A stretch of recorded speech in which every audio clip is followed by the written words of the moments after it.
I'm here with my wonderful co-host, Chuck Nice. Hey, Amy, how are you? I'm doing great. Yeah. Good to see you. Good to be here with you. Yeah, and today we are going to talk about spacecraft. Yes, that's right. Space probes. And something you would know about, because as we have talked off the air, I found out that you were an engineer for quite some time with Lockheed Martin and building spacecraft. Yes, that was my other life, my alter ego. You know, and it's so weird because when I think about Lockheed Martin, what comes to mind, I envision like the underground layer of a Bond villain. You know, like there's no walls, there's just rock and titanium everywhere, and guys walking around in white jumpsuits with clipboards and hard hats. That's, you know, what's it like? Do you have a security clearance, number one? And no security clearance, but I would say there were a lot more guys wearing socks with sandals. Lots of socks with sandals. There was one really cool tunnel that went a long ways, and the walls were made out of rock. Yeah? Oh, yeah, actually they were. Okay, I'll take that. That was kind of cool. I'll take that. But socks with sandals. All right. Well, listen, you know, we have Cosmic Queries. What we do is we take questions from all over the internet and all of the outlets where we are found. And people just write in things they want to know about. And this is right up your alley, so you will answer them. So you ready to get into it? Sure. Let's go. All right. Here we go. Let's start off with David Spitzer, who has a two-part question. Where would you most be interested in sending a probe? And of the upcoming missions, which interests or excites you most? A little personal there from David. Sure. Well, there are so many great places to explore in our solar system and beyond it. And the robots that we send out are basically our eyes and our ears. They can go places and see things that our fragile human bodies pretty much just can't do. So they can go places like, for example, into the surface of Europa, or maybe even into the ice of Europa. I personally think that would be a pretty cool place to go. Right. Because Europa is a moon of Jupiter, and they think that it has a liquid water ocean underneath a very icy surface. So who knows? Maybe there's space squids under there. Right. That would be fun. Nice. So there you have it. Probes to Europa. That floats your boat personally, is what you're saying. So to speak, yes. Right, because on Europa, it'd be more like that skis your ice. I don't know. Yeah, something like that. Something like that. Who knows? Okay. All right. So now, you know, when we're talking about probes, you know, these are spaceships, basically. Right. That we're sending out to look for things. And here's something that Logan Keeps tweets at Tweets by LK. Now, are asteroid fields, she says, think Star Wars, really dangerous? Or is there enough room between the rocks to navigate? So that makes sense. If we're going past our solar system, how do you get past the asteroid belt? You know, when astronomers first thought about sending spacecraft out into the outer reaches of the solar system, like the Pioneers and the Voyager missions, at first they were very worried about this exact thing. The asteroid belt is full of asteroids between Mars and Jupiter, and we know of at least 600,000 of these asteroids there today. The thing is it like The Empire Strikes Back? You know that scene where Han Solo was trying to give Darth Vader the slip, right? Absolutely. Got to dodge among all the space rocks. Well, no. No, it's one of the great disappointments of an asteroid scientist. When you're first starting out in the field, you realize that actually the asteroids are big, but space is bigger. Right. And there's a tremendous amount of room between all of these space rocks. So it's a very comfortable commute. Yes, it's not so bad. It's not so bad. So it really isn't. You don't need the Millennium Falcon to get through an asteroid belt. Unfortunately not. I wish I had a Millennium Falcon, though. Don't we all? Yes, Please. Everyone needs one. Yeah, I'd take it to work every day. Are you kidding me? That'd be awesome. So, and speaking of that scene, okay, completely unfathomable that a giant space lizard could live on an asteroid, right? Yeah, unfortunately. Seriously, right? Unfortunately. Okay. I mean, space lizards are cool, but we don't know of any actually in real life. It's probably a good thing. All right, let's move on from Facebook. This is Carrie Carell, who says, what is the single most important thing we've learned through data sent by a space probe? Have we learned anything that prior to launching probes, we had never even contemplated previously? Oh, wow. Okay, so there have been so many discoveries that have just really changed our understanding of astronomy that have come from space missions. For example, the cosmic background. Then this is something that was first discovered on the ground by radio astronomers. This is an echo left over from the Big Bang itself. Right. Way back in time, 13.7, well, here we go. Billion years ago. Yes, exactly. This is a long time ago, but this radiation is still around, and astronomers have found evidence of it on the ground. But when they launched the Cosmic Background Explorer mission back in the 80s, they were actually able to really precisely tell exactly how old those echoes of light were, and from that tell the age of the universe itself. Wow. So would you say that's the most important discovery that we have made by launching a probe? I would say that's one of the big ones. That's a pretty important discovery, the age of the universe. And of course, the Hubble Space Telescope was instrumental in finding other ways to help pin down that number. Right. By measuring the distances of exploding stars called supernovae. So that's another one. I mean, there are just so many examples of where these robots have helped us out. I just learned that there is a plural for supernova, which is supernovae. Yes. All right. We have a special, in fact, the nail polish I am wearing right now is actually called Supernova. And what color is your nail polish? Let me see there. Silver. And quite fetching, I must say. Thank you. Very sparkly. Very sparkly. For a supernova, that's what you want. Supernova. Yeah. Cool. The only supernova ever in my life was a Chevy. And it wasn't so super. It wasn't so super. All right, let's move on. Scott McGregor wants to know this. What's the most important probe in use today? The rock star of probes, the one to watch. Also, can we look forward to it in terms of new probe technologies? Right. Okay, so I have a personal couple favorites. Everybody knows and loves the Hubble Space Telescope. That's one of our biggest workhorse telescopes that we use as astronomers to look at everything from the distant universe to very nearby things. I also have I'm a big fan of smaller things like the Wide Field Infrared Survey Explorer, a little infrared telescope that's a heat-seeking telescope, and it's seen an awful lot of asteroids. Nice. Yeah, so we've got hopefully we've got a few new things coming up on the horizon that'll really expand our knowledge of the universe. But that's classified, buddy. And let's jump right back into the questions. This one from Google Plus, and Stephen Woolery would like to know this. Do you think it's worth spending limited science budgets on smaller purpose-built missions like WISE, which you mentioned already today, or is it better to invest in larger, more diverse missions like Webb? This is a very, very important point and question here for NASA and how we decide our priorities. I'm a big fan of having a mix of missions. I like not putting all of my eggs in one basket. So I'd like to see us be able to do a mix of small missions, some medium missions, and one or two really big ones. But, if you have only one thing, then you kind of can't do certain classes of science. Right. Some missions don't need a big, giant Battlestar Galactica.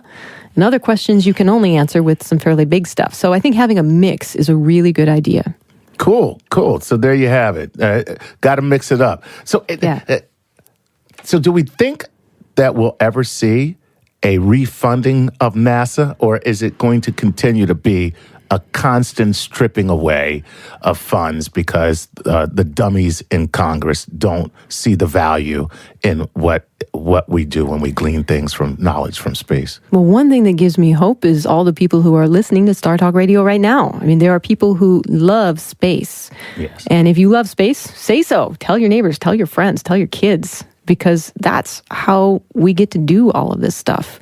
When people demand that we explore our universe, that we learn more about it, then we get to do that because our Congress and our Senate, they hear us when we talk to them. So the squeaky hinge gets the oil. Absolutely. Right. Absolutely. Even though there's no noise in space. All right. Very cool. All right. This one from Google Plus, John Mink wants to know this. What tends to be the limitations you run into with probes? Is it size, available power, cost redundancy? Mm-hmm. Is it a combination of things, or is there always one or two, and how much do these limitations change on different missions? Oh, yes. So there are a lot of things that are difficult about launching stuff into space. Okay. Main thing is it is $10,000 a pound. What? It is crazy expensive to put something in space. $10,000 a pound. Yes. So I would assume lighter materials are priority number one. Yes, absolutely. In fact, one time I was thinking about it. What if we wanted to launch what I would call brick cam, which is basically to launch a brick into space? It would be very expensive just to even launch a brick. Just to launch a brick. Yeah, if you really wanted to put it on a spacecraft. So yes, mass is key. You've got to get the thing as lightweight and as small as you possibly can. That's the challenge. So those are the now, and I guess because you build this stuff, or you did at one point in your life, where are we headed? I mean, how close are we to getting something very small, very light, and still very effective? Well, I am waiting for someone to invent something that I call unobtainium. And this is a material that has zero mass, consumes zero power. I think we could do this, right? That's awesome. I mean, unobtainium. That's good. You and James Cameron. There we go. We're working on it. Both working on the same thing. Awesome. All right. This is from Patrick Dennett from Facebook. Is the reason we haven't sent a rover to Venus that the temperature would be problematic? Or is there some other reason, technical or budgetary, that's stopping this from happening? Oh, yes. So Venus is one of these places that is just really tough to explore. It's kind of Earth's evil twin, if you will. Okay. Because even though it's sort of the same size as the Earth, it's about 900 degrees on the surface. It's hot enough to melt lead. Wow. And the atmospheric pressure is about 90 times our surface pressure here on Earth. And then to top it all off, a lot of the atmosphere is sulfuric acid. Oh. So take your pick. Yeah. It's not a nice place. Not a nice place. No. And so the question I've always had is, okay, well, what is it that gets your spacecraft first? Is it getting crushed to death? Is it getting cooked or burned by acid? Right. Or dissolved by acid. Yes. So basically not a very friendly place to go. No. And it turns out, weirdly enough, we think that what really gets these things is actually temperature. Really? Because the Russians did, in fact, land a couple of space probes onto the surface of Venus, and they lasted 45 minutes. Wow. And that was it. And that was the end of it. That was the end. Look at that. And isn't it funny that Venus is the god of love? after all that nastiness you just put out there, that makes no sense to me whatsoever. Very true. Very true. I would rename it. All right, here we go. This is Brett A. Verbick wants to know this. The president announced funding for a landing an unmanned craft on an asteroid to lasso it to the moon. Are probes going to be sent to prospect a candidate asteroid? Any news to share about this mission? Now, if I'm not mistaken, I believe the president said 2025 or 2030, something like that. Yeah, so our president set out an ambitious goal to go to an asteroid by 2025, I think. Okay. And so one of the concepts that's come up is, well, what if we were to bring the asteroid back? It's a possibility. The thing is you have to find exactly the right asteroid. Not all asteroids are alike. Some of them are much harder to get to than even getting to Mars. So you'd have to find an asteroid that's in exactly the right orbit that wouldn't cost an enormous amount of fuel to get to and then get back. So that's a toughie. I don't work on this project, but I know other people who do. Oh, okay, really? Oh, yeah. There's a lot of work if they're going to really make that a reality. So we'll see what happens. Mm-hmm. We'll just have to watch. Now, here's the thing that really disturbs me just a little bit. Mm-hmm. You talk about bringing it back. You know, I kind of get the feeling like people who go to Florida and bring back a little alligator. Yes, and then it becomes more of a problem than they thought, and then they flush it, and now I got a big albino monster alligator living in my sewer system. So where exactly are we bringing this asteroid back to? There's an alternate concept that isn't so much about bringing back a whole asteroid as just bringing back a small boulder off of one. Oh, okay. Maybe that's a little better. All right. I'm comfortable with that. No alligators. All right, Rufus from Facebook wants to know this. Would it be possible to send a probe out into space, land on an asteroid, hitch a ride somewhere, and then lift off of it again and continue? Kind of like a space bust. If so, could we get farther into space than we would normally be able to? Oh, that is... Okay, so really cool thing about this. Someone's already done it. What? Yeah. the Japanese sent a mission called Hayabusa, and it actually went to an asteroid and it landed on it. It even collected a few tiny, tiny little grains off of it. Right. And then it came back.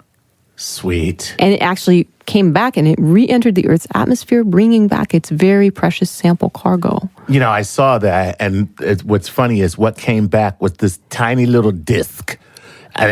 That's all it was this tiny little like plate. It was like a saucer. Yeah, tiny little bits and pieces that came back. And so they're sending a second one. It's called Hayabusa 2. How creative. The Revenge of Hayabusa, I guess. So they're going to do it again, and they're going to go to a different asteroid, and they're going to try to bring back more. And we also have another mission that's coming up called OSIRIS-REx. OSIRIS-REx. We love our acronyms at NASA. Don't ask me what it stands for. I can't remember. But it's going to go to an asteroid and collect a sample that with a sampling technique that looks kind of like an air filter on your car. And the idea is it's going to touch down on the asteroid surface and fire some gas into it, and that's going to push a bunch of dust and pebbles into this thing that looks like an air filter. Okay, and that captures it. So that will capture all the dust and everything from this little and then that will come back, I suppose. Exactly, and then it returns to Earth, and they're going to pick it up somewhere. Presumably it's going to land in some nice backyard or something. I don't know. Let me ask you this, because I'm fascinated now. You got my curiosity. Do we have international cooperation? Because you can't tell where this thing is going to land. If you send something out there, it lands on an asteroid and it comes back. You can't say, well, now it's going to land here, right? You know, the crazy thing is they can. Oh. They can do this, and they are going to, but they do have to plan. When I say you can't tell, I'm saying you can't say, like, okay, we're going to make it land here in New York City. Right. And that's what I meant to say. Yeah. You, of course, you can tell where it's going to land. Yeah. But do we have international cooperation so that when it lands in another country, they don't say, what you talking about? Yeah, what is this? What is this? This is mine. Yeah, well, like Hayabusa landed, I think, in Australia, if I remember right. And boy, did they have cool space uniforms for picking up the capsule. So I hope they have cool space uniforms wherever it lands. Nice. Nice. All right, well, it's time for us to take a very short break, and I'm here with my co-host, Chuck Nice. Hey, Amy. Shall we talk about some space probes? Yes, we shall. Every time you say space probes, I feel so immature. I'm sorry, but I do. I can't help myself. It's just like space probe. I'm like, space probe. Okay. It sounds like aliens. It really does. But space probe is different from alien probe, so let's not confuse the two.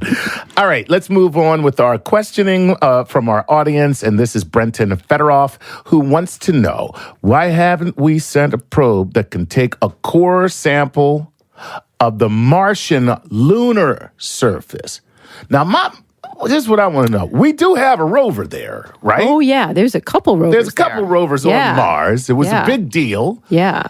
So are we not getting anything back from there? We are not at present returning samples from Mars. What we're getting back are a lot of pictures. Right. We're getting an incredible amount of photos and data. Right. But it's really hard to get something off the surface of Mars. Mm-hmm. And that is because Mars has a lot of gravity. Of course, yeah. A lot of gravity. Yeah. You have to launch it the same way you launch from Earth. Exactly. So you would need some type of propulsion system that would be able to clear the gravitational pull of the planet and then get back to Earth. That's exactly the problem. And so the thing is, that is really difficult to do because propulsion means you need fuel, and fuel means it takes mass. Mm-hmm. You got to have something to burn to get off the planet. And up until now, that's proven very, very difficult. So people have plans for what's called a Mars sample return mission, but it's not easy. And it's going to take a lot of talent to do that. So now, I may be silly, but could we not attach a very long string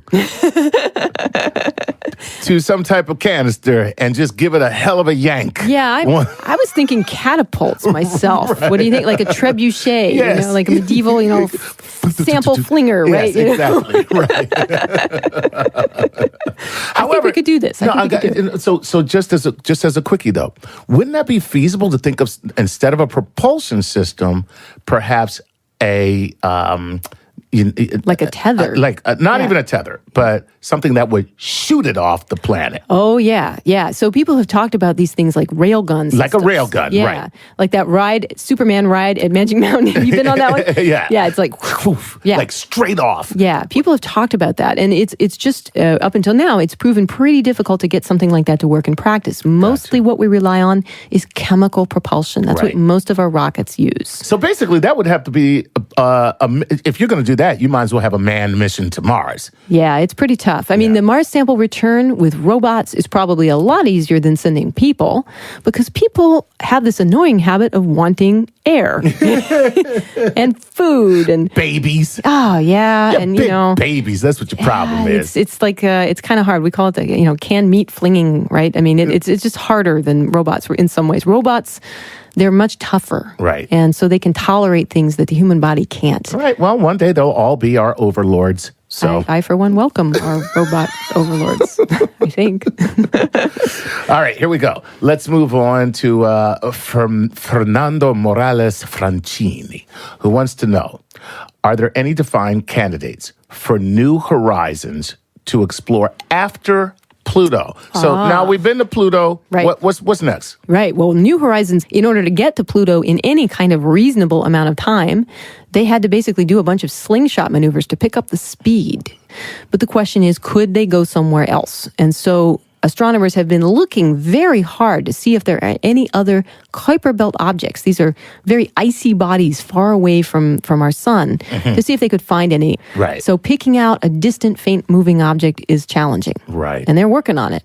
So you mentioned slingshotting. Is that a means of propulsion that is common when you're talking about sending something somewhere? Yeah, it turns out this has been one of the key techniques for getting around the solar system. It's funny, you would have never thought this, 50 years ago that this was possible, but it turns out to get to some of the most distant parts of the solar system, you've actually got to steal a little bit of energy, of orbital energy from planets like Jupiter and even from the Earth itself. Right. So cool. So, yeah. So basically, it's like playing pinball. Yeah, exactly. It's like playing pinball. It's just like playing pinball. You got to pick up a little speed by hitting a resonance. Nice. All right. Let's go to Andrew McBandrews. I wonder if that's a real name. Hello, I'm Andrew McBandrew. Higher priority target with limited NASA funds, Europa or Titan? Oh, boy, oh, boy. He's talking to you personally now. Yeah. He wants to know which one do you think is more important? Gosh. Well, I have to say, I really loved getting those images from the Huygens probe as it made its way through Titan's atmosphere. But, Europa looks like an interesting place too, and we know less about it. So I think that might be an interesting place to go. In other words, we haven't really been there in person with a probe going directly there. So I'd probably vote for Europa at this point. Yeah, so you got to go to the place that's the road less traveled. Try something new. Try something new. Exactly. Yep. So, all right. Excellent. This question comes from Twitter. Gabriel Michaels at Doc Michaels wants to know this. Are ion drives feasible for probes that have planetary or moon asteroid surface landing missions? Yes. Well, it turns out that the Dawn mission used just such an ion drive, and I think the people are planning to use them for other kinds of encounter and rendezvous missions. Okay. So I think it's on the books, and people are considering it. Of course, these are systems that kind of allow you to use energy very efficiently, but kind of like an electric car, it takes a long time to build up speed and a long time to slow down. So now, can you just, for those who are listening that don't know, because of course I'm very well versed in ion drives, something I, spend my time reading about all day. But how exactly does an ion drive work? Right. Well, the basic idea is to take something like xenon and you basically shoot voltage across it. You apply electricity to it. Right. And that produces a reaction. Poof. Right. And it's nice because you get a nice, gentle push from it. Right. Instead of using chemicals where you have to put them together and make them explode. Right. Which can also work very well. but can also take a lot of mass. Right. And, they're a little more risky in some sense to use. Although they've got a lot of hardware heritage with the chemical propulsion systems, the ion drives do have some advantages in that they're very, very efficient. Right. And mass is key when it comes to space missions. So people really like that. So now, if you were to use something like this, you would use a chemical propulsion to get off of Earth. Yep. And then you would engage an ion drive once you're in the vacuum of space. Exactly. And then you probably get to say, engage ion drive. Doesn't that sound great? I'm sorry, you just got me a little excited. All right, let's move on. And we got something from Google Plus here, which is Aru Sani is the name. I remember there being a lot of controversy over Cassini's nuclear contents prior to the probe being launched. Yes. Since then, however, I haven't seen or heard much about nuclear probes. Has NASA become reluctant to use nuclear energy for its exploratory needs? Well, it turns out that the Mars Science Lander, the Curiosity rover, actually has a small amount of nuclear material that it uses.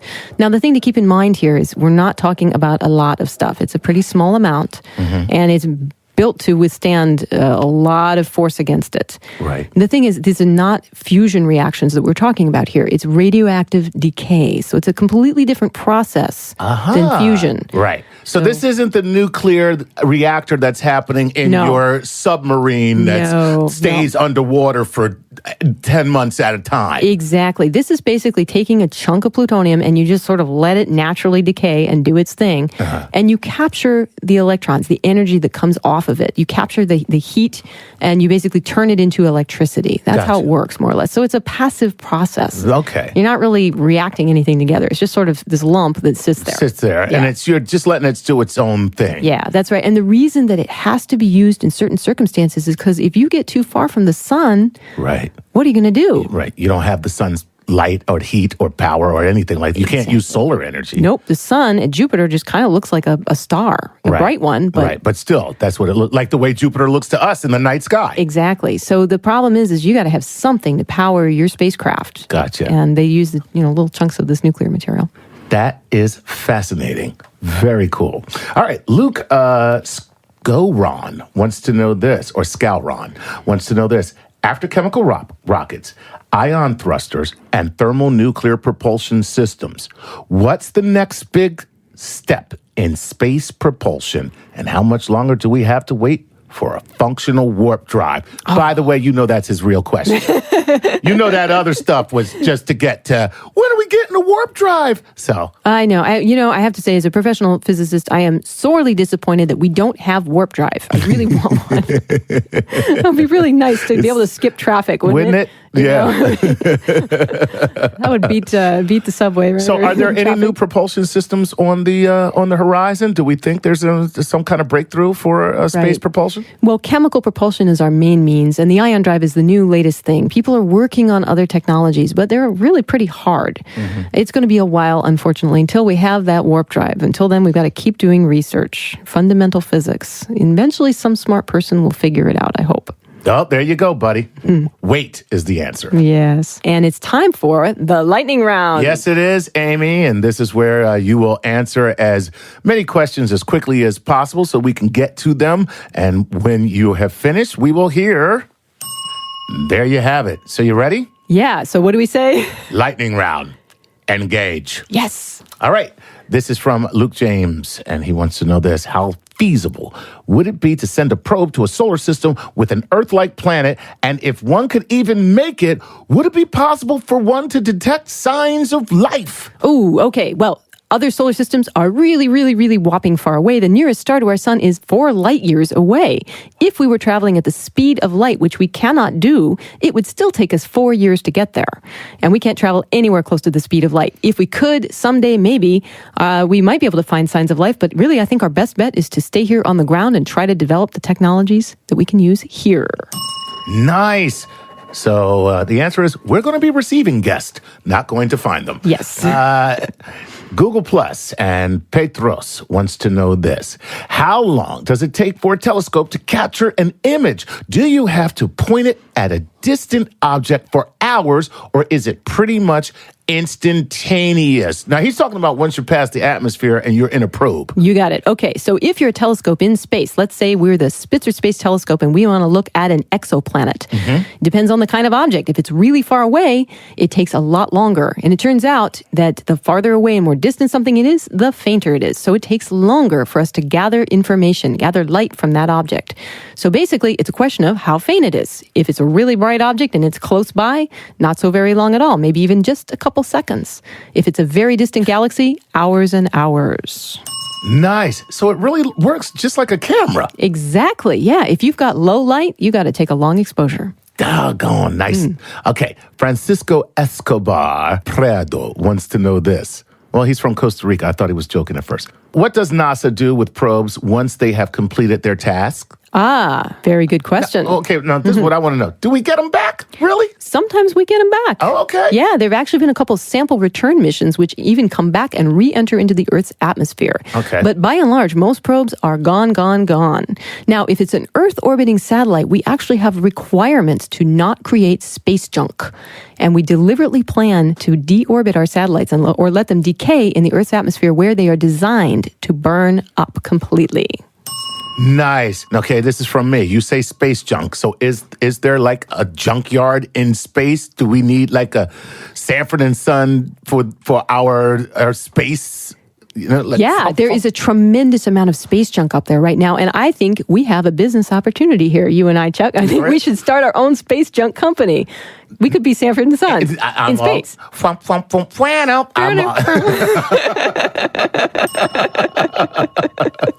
All right. Excellent. Let's move on to Ramon Pinzon from Mexico City. He wants to know this. If we could travel at the speed of light where time doesn't exist, how would our biology be affected while we travel? Now, that really doesn't work for probes because we don't have people on probes. That's right. So if a person is actually traveling close to the speed of light, we know from theory that there should be something called time dilation. They would actually age more slowly the faster they go. So this is the ultimate in anti-aging. Nice. Just go really, really, really fast. And in fact, the time dilation that astronauts on the space station experience is a very, very tiny amount, though, because they aren't going a very large fraction of the speed of light, even as fast as they go. Nice. Okay, Joseph Breda wants to know this. Space is so ridiculously, insanely, mind-boggling big. Is it really feasible for humans to travel between star systems? Oh, boy. Well, not with the physics we have today. It would take many, many, many generations, lots of generations, in fact, to even go to the nearest star, which is 4 light years away. That is incredibly far. It's taken about 9 years for the New Horizons spacecraft to go at top speed to Pluto, and that isn't anywhere close to the nearest star. So unfortunately, we need that warp drive we were talking about. Yes. That'll do. There you go, Joseph. Not going to happen, buddy. Jace Thorson wants to know this. If it takes 3 months to get to Mars, is that the time perceived by the astronauts on the shuttle or on Earth? Ooh, I think it takes a little bit longer to get to Mars in practice. Yeah, it's a little more than 3 months. Right. But, you know, our spacecraft do get there, and it takes, I think it's about 9 months or something like that for the spacecraft to get there. And we do have to actually account for the speed of the spacecraft when we make the spacecraft's clock. It's actually because of time dilation, this fact that if you go faster, your perceived time is actually a little bit slower. So they do make an adjustment for that. So we do make an adjustment for the speed of the spacecraft. Look at that, Jace. Great question. There you go. Nice. All right, Morgan Noonan wants to know this. Why can't we set up a chain of probes that repeats data streams to accelerate signals, kind of like cell towers? Well, funny thing, we actually have that at Mars. There are orbiter spacecraft that relay data from the rovers back to Earth. Sweet. Yeah, so we actually have Wi-Fi in space. I'm calling into the studio from my home to give you all a Venusian update. And I'm here with Chuck Nice, who's joining us today. Chuck, how you been? Hey, Dr. Funky Spoon, how are you? I'm doing fine, thank you. Glad to hear it, man. Glad to hear it. So I know, this is great that, this show happened in 2014, and now we're back. And since then, I know that you have written a book, and Venus is the subject. Can you tell us about your book? Well, I know it's not right. I'm very interested in comparative planetology, Right. and looking at the stories of Earth and Venus and Mars and all the other planets out there. But I'm particularly fond of that trio, Venus, Earth, and Mars, Okay. in a comparative way to see what the histories of those planets and their divergence, the different stories, what that reveals to us about how Earth-like planets work. Right. And Venus has always been just such a fascinating case to me because it's like an Earth that could have been, that should have been. They started out so similar. They're the same size. They're nearby one another. And yet Venus has gone down this from our perspective, really hellish pathway, Right. and maybe is a vision of Earth's future. Oh God, So, don't say I that. think there's a lot we can learn. Well, So, because the long term, when you say that because they're the same size, about the same size, same size about mass, but when you say the future of Earth, because Venus is like, that's a toxic burning atmosphere that is, that would be not good for us, right?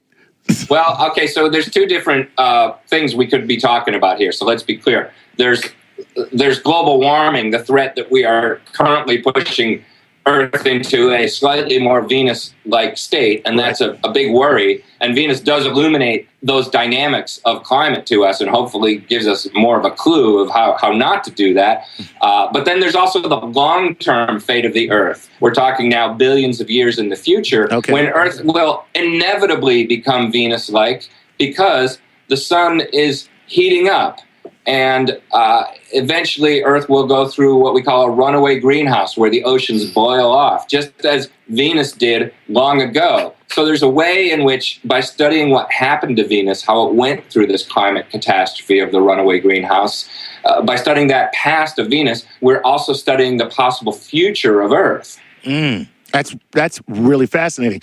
So now, when you look at the past and the climates of these planets, particularly Venus and Mars, and you said it's because they're very similar. This trio is very similar. What clues can you find? Like, we have a rover on Mars. We've been able to find out a lot of different things. As an astrobiologist, when you look at these climates, when you look at their atmospheres, what are you looking for? I hate to sound so elementary, but I just find it fascinating that you're able to look at another climate and then able to draw comparisons and say, hey, you know what? This is where we're similar. This is where we could be headed. This is why this happened. Are you looking for a why? Is that the deal? Yeah, a lot of it is the why. Why is climate on Earth the way it is? And obviously we have a overall understanding. As you've heard, it's because the light from the sun comes down and heats up the planet, and it re-radiates as infrared radiation, some of which gets blocked by the atmosphere and heats up the planet. Now, of course, those same physics are happening on these other planets, Venus and Mars. And so if our laws of physics, if our models are right, that should not only explain the climate we see on Earth, but it should also explain the climate we see on Mars and Venus. So partly we just want to see our ideas about climate, are they correct? Do our climate models work on Venus and Mars? And the answer is they sort of do, and we're getting better at it. But we're also learning by trying that exercise of studying Venus and Mars and running our climate models on them. Mm-hmm. We're learning some things about how to improve our models, which help us do a better job on the Earth. So some of it's just about how is climate working on those planets, and do we understand climate? But then there's also this interesting question about the long-term past, not just what's happening now on those planets, but their histories, and what were they like a long time ago, and were they more Earth-like? Could life have started on those planets? And if it did, and then if climate changed, why did it change? And it turns out that both Venus and Mars were more Earth-like when they were young, and both went through some kind of catastrophic climate change to become pretty hostile places in different ways now. So that's something we really want to understand. How does that happen to a planet? Yeah. All right. Here's a real scientific question for you. Okay. And I hope I'm not. Going to throw you for a loop with this one, Dr. Grinspoon. Are weathermen on Venus just as wrong as they are on Earth? Actually, no. Really? Weathermen on Venus, they do a much better job because the weather on Venus is more predictable. It turns out that because the atmosphere is so much thicker on Venus, that the temperature doesn't fluctuate the way it does on Earth. It's always the same temperature on Venus in a particular place. And the only way you can change temperature on Venus is by going up a mountain or down a mountain.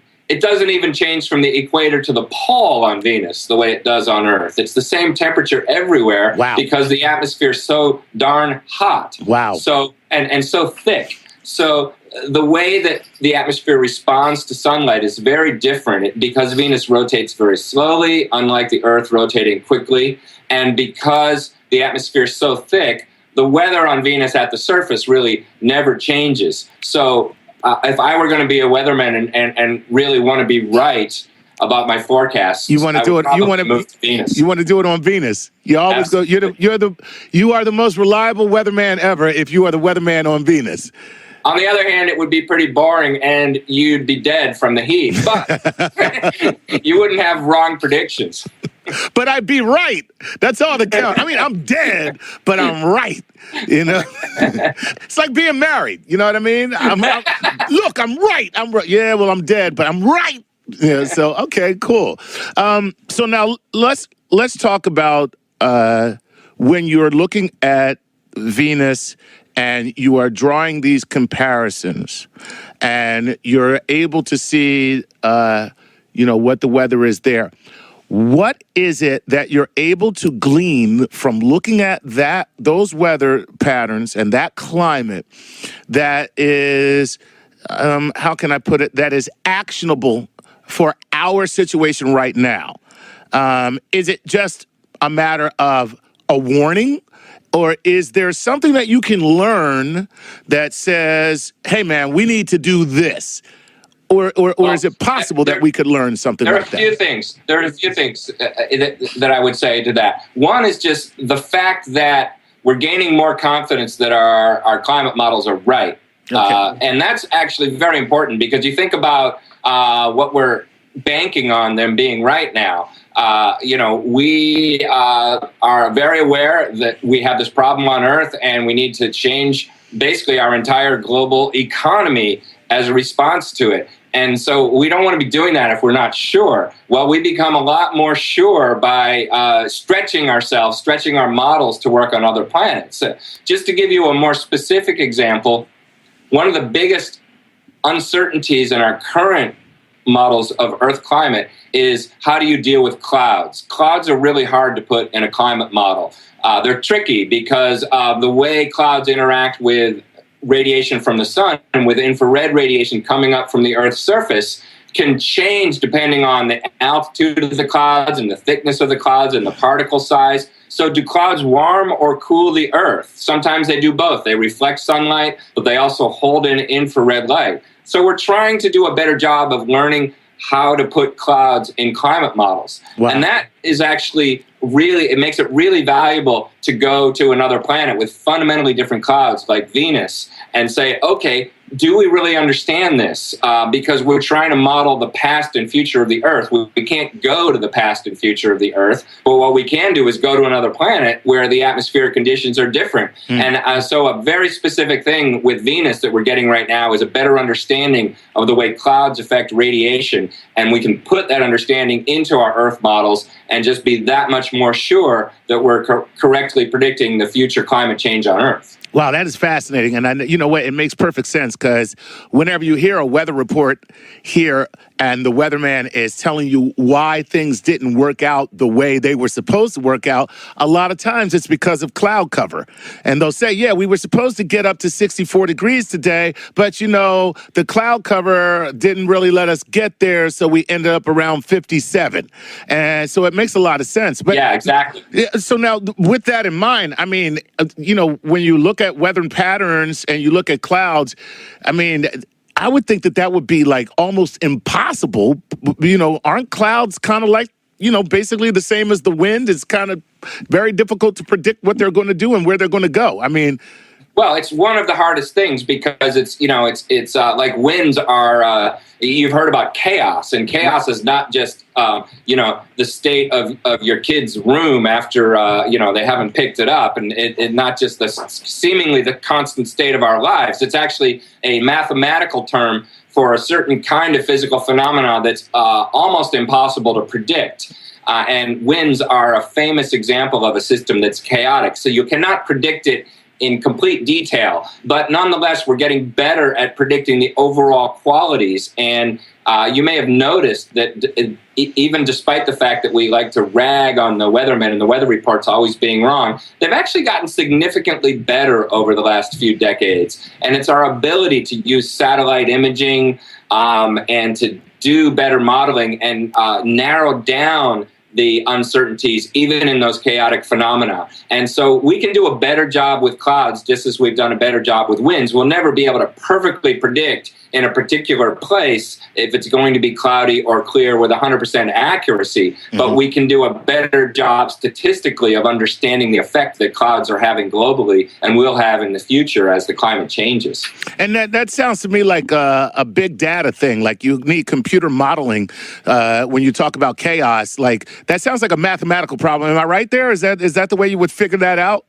Absolutely. The more processing power and memory power we get, we can make, a computer model, a climate model is just a grid, right, of numbers. And physical laws saying if something happens to this grid point, then it's going to affect that next grid point and that next grid point. The smaller you can make that grid, then the more accurate you can simulate the actual physical processes that are happening on a very small scale. So the bigger and faster our computers get, we can make those models do a better and better simulation of reality just by making that grid finer and making the models run faster. And that's definitely happening. Wow, that's very cool. And unfortunately, the better we get at that, the less old people will have to bitch about, because when weathermen are more accurate, then we got nothing to complain about. So we just have to hope that the young people will keep telling us how to use the technology.